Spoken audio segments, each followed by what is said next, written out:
Hello political science students, welcome to this brief tutorial about Southwest State University's research libraries.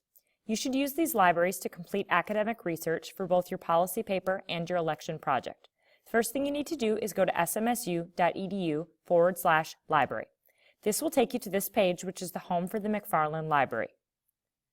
Once you are at this page, please scroll down and click on the button that says A to Z Database List. The A to Z database list will take you to the database list for all 84 databases SMSU subscribes to.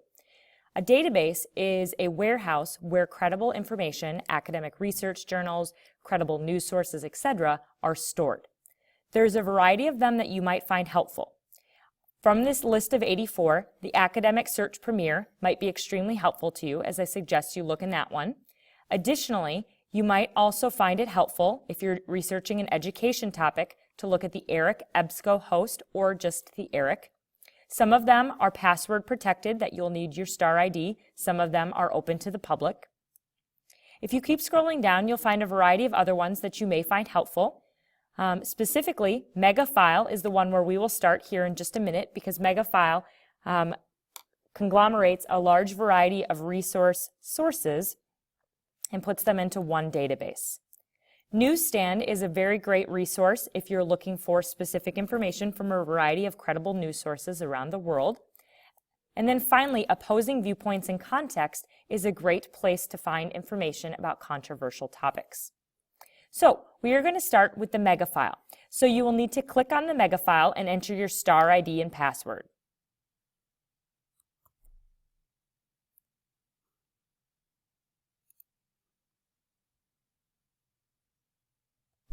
That you've logged in using your star ID and password, it will take you to a page that looks similar to this, EBSCOhost, and it says that you're searching the Megafile. Once you're searching the Megafile, I would strongly suggest you go to Advanced Search straight away. In the Advanced Search, you can do a large variety of things. First of all, you can click Boolean phrase, which you can certainly read about. I have a resource in Moodle helping you along with that. That's if you're searching for a very specific phrase in your wording. You can also click a variety of boxes. I would suggest that you click full text, and then I would also suggest that you scroll down to see if there's any other search parameters that you would like to know about prior to actually producing the search. So now that I've clicked a few of the boxes, I'm going to choose a box that looks for subject terms or for something else I find relevant, or if I know what journal or magazine I'm looking for, I could click that as well. But for these purposes, I will just leave it completely open, and I will look at charter schools. And I might want to find information also additionally on vouchers. And so I will click those two ideas into the search host and click search.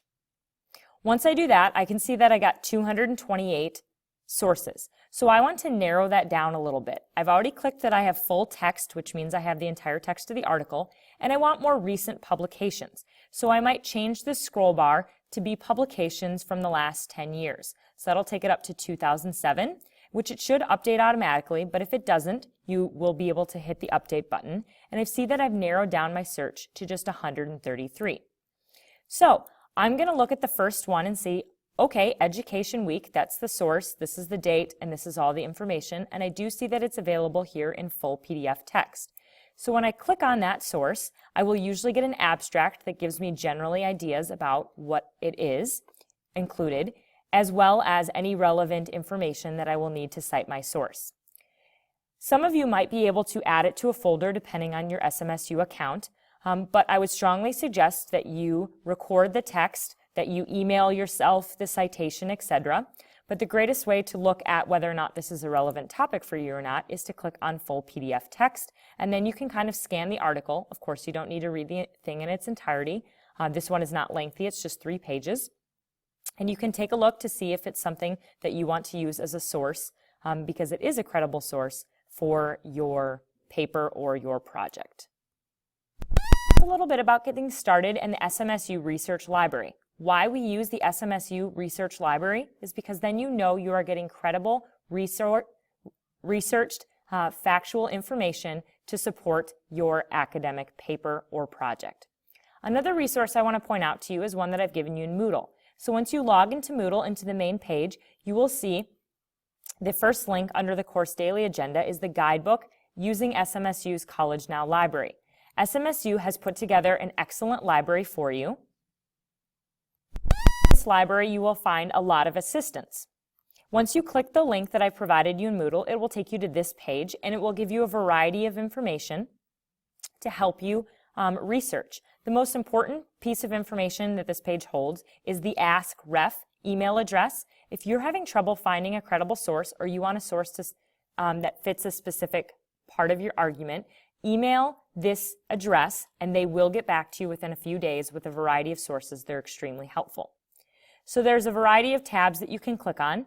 It also gives you a tutorial about how to find electronic journal articles and what to look for depending upon what subject you're looking at.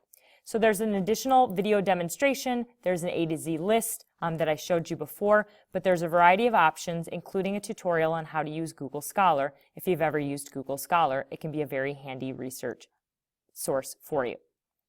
So if there is something that you're looking for on the academic databases and it says that the article is not available to you, you might want to click on this page because they do have an option to do an interlibrary loan in which they can electronically send you a source that might not be available in a database.